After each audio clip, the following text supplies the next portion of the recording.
दोस्तों, modern history की हमारी सबसे दमदार एमसीक्यू सीरीज की दूसरी क्लास में आपका स्वागत है।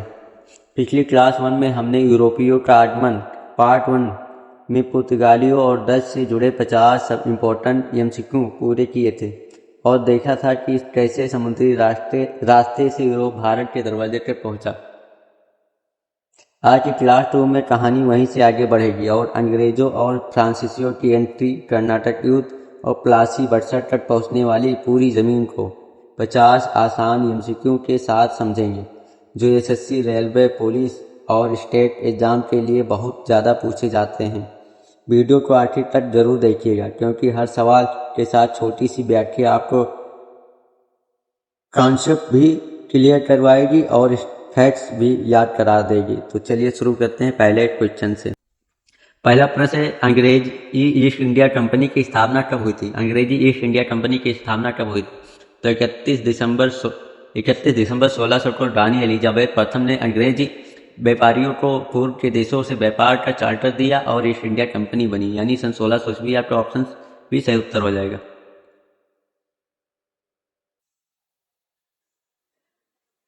अगला प्रश्न, ईस्ट इंडिया कंपनी को व्यापार का चार्टर किसने दिया? ईस्ट इंडिया कंपनी को व्यापार का चार्टर किसने दिया? तो ऑप्शन सी आपका सही उत्तर हो जाएगा, एलिजाबेथ प्रथम। इंग्लैंड की रानी एलिजाबेथ प्रथम ने ईस्ट इंडिया कंपनी को ईस्ट इंडीज यानी पूर्व के देशों के साथ व्यापार करने की विशेष अधिकार दिया। भारत में अंग्रेजों का पहला व्यापारिक कारखाना कहाँ बना? भारत में अंग्रेजों का पहला व्यापारिक कारखाना कहाँ बना? तो ऑप्शन बी आपका सही उत्तर हो जाएगा, सूरत। सूरत में अंग्रेज कारखाना खुलवाने में किस अंग्रेज का प्रथम नाम जुड़ा? तो ऑप्शन बी आपका सही उत्तर हो जाएगा, सर थॉमस, जो जहांगीर बादशाह के दरबार में अपना अंग्रेज का राजदूत बनकर पहुंचे थे। दक्षिण भारत में अंग्रेजों का पहला कारखाना कहाँ था? दक्षिण भारत में अंग्रेजों का पहला कारखाना कहाँ था? तो ऑप्शन बी आपका सही उत्तर हो जाएगा, Machilipatnam. Madras fort Saint George अंग्रेजों को किससे मिला? मद्रास फोर्ट सेंट जॉर्ज अंग्रेजों को किससे मिला? ऑप्शन बी आपका सही उत्तर हो जाएगा, गोलकुंडा के सुल्तान से। बम्बई अंग्रेजों को कैसे प्राप्त हुआ? बम्बई अंग्रेजों को दहेज में प्राप्त हुआ था।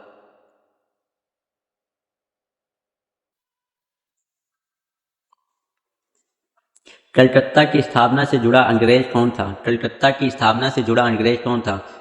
तो जाब चर्नट। ऑप्शन बी आपका सही उत्तर हो जाएगा।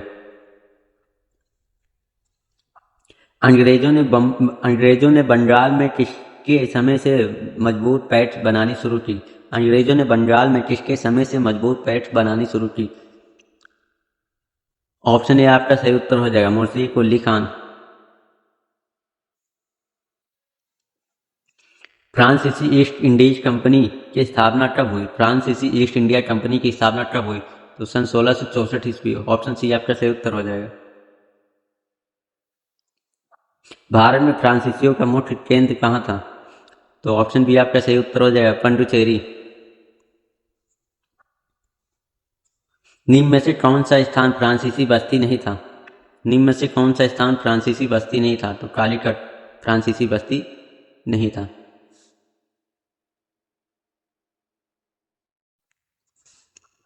फ्रांसीसी नीति में भारत में अंग्रेजों को चुनौती देने वाला प्रमुख गवर्नर जनरल कौन था? तो ऑप्शन ए आपका सही उत्तर हो जाएगा, डुप्ले। कर्नाटक युद्ध मूल रूप से किन दो यूरोपीय शक्तियों के बीच हुए? ऑप्शन बी आपका सही उत्तर हो जाएगा, अंग्रेज और फ्रांसीसी के बीच में लड़ा गया था कर्नाटक युद्ध।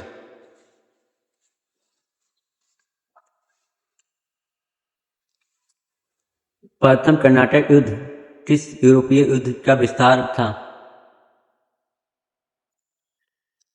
ये युद्ध ऑस्ट्रेलिया के उत्तराधिकार के लिए लड़ा गया था। तो इसका सही उत्तर हो जाएगा ऑप्शन बी, ऑस्ट्रेलियाई उत्तराधिकार युद्ध।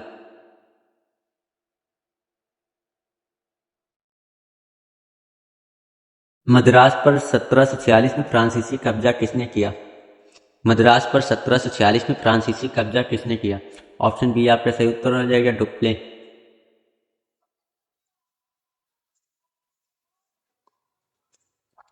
तीसरे कर्नाटक युद्ध में निर्णायक जीत किसकी हुई? तीसरे कर्नाटक युद्ध में निर्णायक जीत किसकी हुई? ऑप्शन सी आपका सही उत्तर हो जाएगा, अंग्रेज।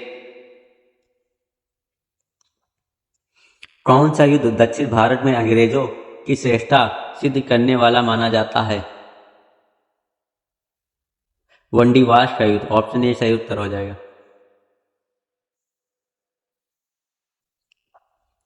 डेनिश ईस्ट इंडिया कंपनी ने भारत में प्रमुख केंद्र कहाँ बनाया? डेनिश ईस्ट इंडिया कंपनी ने भारत में प्रमुख केंद्र कहाँ बनाया? ऑप्शन बी आपका सही उत्तर हो जाएगा, सेरमपुर।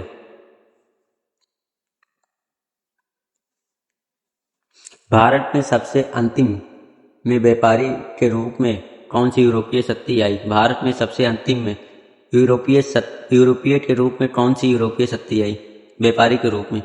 तो ऑप्शन सी आपका सही उत्तर हो जाएगा, डेनिश।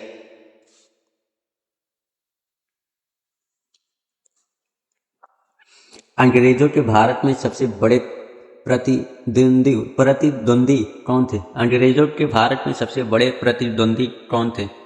तो ऑप्शन सी आपका सही उत्तर हो जाएगा, फ्रांसीसी।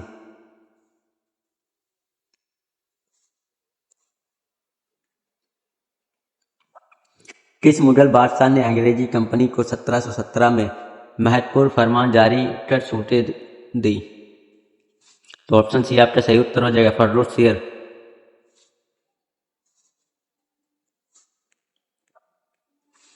बंगाल में अंग्रेजों को दस्तक मुक्त व्यापार पास देने वाला फरमान किसका था? ऑप्शन सी आपका सही उत्तर हो जाएगा, फर्रुख शेर। बंगाल में अंग्रेजों को बढ़ते किलेबंदी पर आपत्ति करने वाला नवाब कौन था? बंगाल में अंग्रेजों को बढ़ते किलेबंदी पर आपत्ति करने वाला नवाब कौन था? ऑप्शन सी आपका सही उत्तर हो जाएगा, सिराजुद्दौला।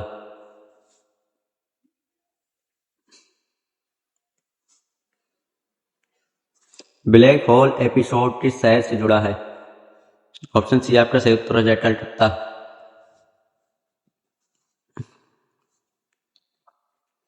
प्लासी का युद्ध कब हुआ? ऑप्शन बी आपका सही उत्तर हो जाएगा, 1757। प्लासी के युद्ध में अंग्रेज सेना के नेतृत्व किसने किया? प्लासी के युद्ध में अंग्रेज सेना का नेतृत्व किसने किया? ऑप्शन बी आपका सही उत्तर हो जाएगा, क्लाइव। प्लासी के विजय के बाद बंगाल का नवाब कौन बना? प्लासी की विजय के बाद बंगाल का नवाब कौन बना? ऑप्शन बी आपका सही उत्तर हो जाएगा, मीर जाफर। बक्सर का युद्ध कब लड़ा गया? ऑप्शन सी आपका सही उत्तर हो जाएगा, 1764 में। बक्सर के युद्ध में अंग्रेज के खिलाफ तीनों तरफ से किस किस की संयुक्त सेना थी? बक्सर के युद्ध में अंग्रेजों के खिलाफ तीनों तरफ से किस किस की संयुक्त सेना थी? मुगल सम्राट शाह आलम द्वितीय, अवध के नवाब सिराजुद्दौला और आपद नवाब मीर कासिम ने मिलकर अंग्रेजों का सामना किया पर हार गए। तो इसमें ऑप्शन बी आपका सही उत्तर हो जाएगा, आलम, सिराजुद्दौला, मीर कासिम, ये तीनों थे।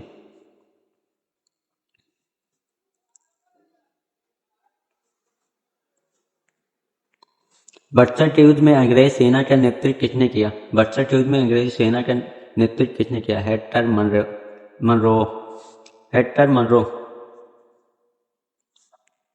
बक्सर के विजय के बाद कौन सी संधि हुई? बक्सर के विजय के बाद कौन सी संधि हुई? इलाहाबाद की संधि। ऑप्शन ए सही उत्तर हो जाएगा। इलाहाबाद की संधि किन किन के बीच हुई? इलाहाबाद की संधि किन किन के बीच हुई? कंपनी और शाह आलम द्वितीय, सिराजुद्दौला।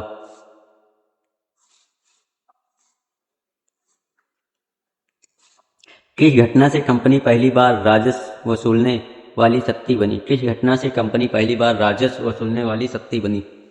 ऑप्शन सी आपका सही उत्तर हो जाए, इलाहाबाद की संधि।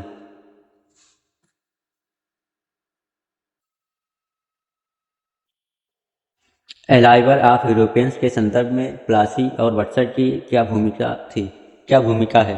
अराइवल ऑफ यूरोपियंस के संदर्भ में प्लासी और बक्सर की क्या भूमिका है? तो ऑप्शन सी आपका सही उत्तर है, यूरोपीय व्यापार से यूरोपीय शासन में बदलाव की कड़ी। ऑप्शन सी आपका सही उत्तर हो जाएगा।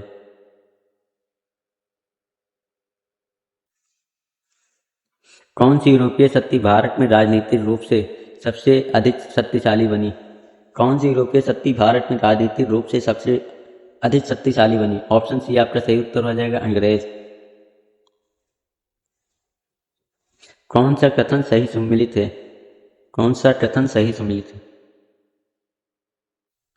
अंग्रेज केवल मसाला व्यापारी, डच केवल धार्मिक कार्य, फ्रांसीसी केवल मिशनरी। तो ऑप्शन ए आपका सही उत्तर है। पुर्तगाली मसालों पर, अंग्रेज कपड़ों पर अधिक ध्यान। पुर्तगाली का मसालों पर, अंग्रेज कपड़ों पर अधिक ध्यान केंद्रित करते थे।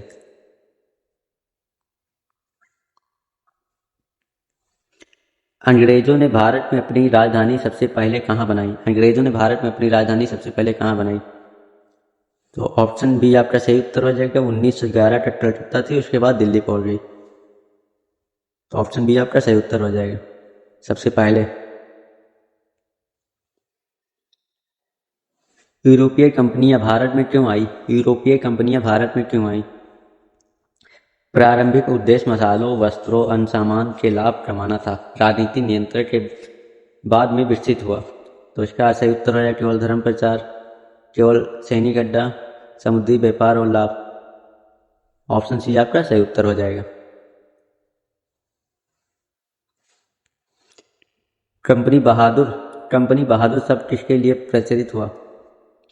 ऑप्शन डी आपका सही उत्तर होगा, अंग्रेज ईस्ट इंडिया कंपनी। कौन सा संयोजक सही है? डेनिश गोवा, फ्रांसीसी सूरत, डच पंडुचेरी। ऑप्शन ए आपका सही उत्तर हो जाएगा, पुर्तगाली गोवा दमन दीव।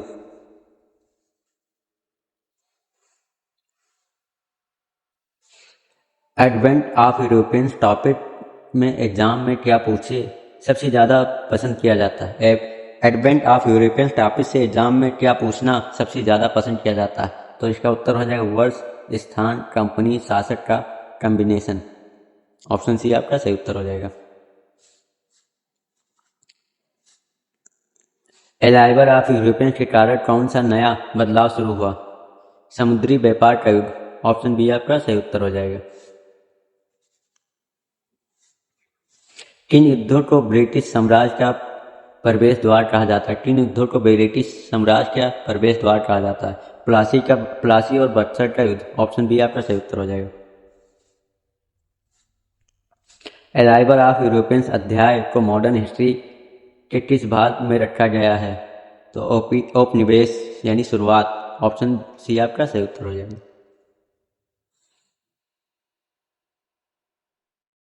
कौन सी कंपनी भारत में अंत में अपना शासन छोड़कर सबसे आखिर में गई? पुर्तगाली 1968 में, अंग्रेज 1947 में चले गए, पुर्तगाली 1968 में गए। अराइवल ऑफ यूरोपियंस टॉपिक किस एग्जाम के लिए सबसे ज़्यादा उपयोगी है? तो इसका सही उत्तर हो जाएगा SSC, railway, police, state, PCS, UPSC, सभी के लिए। एमसीक्यू प्रैक्टिस के दौरान किस टॉपिक को कितनी बार रिवाइज करना चाहिए? कम से कम 3 से 4 बार। ऑप्शन सी आपका सही उत्तर हो जाएगा। इस क्लास 2 के बाद स्टूडेंट को क्या चीज़ खास तौर पर मजबूत हो जाएगी? इस क्लास के बाद अंग्रेज फ्रांसीसी की पूरी कहानी, प्लासी बक्सर की न्यू।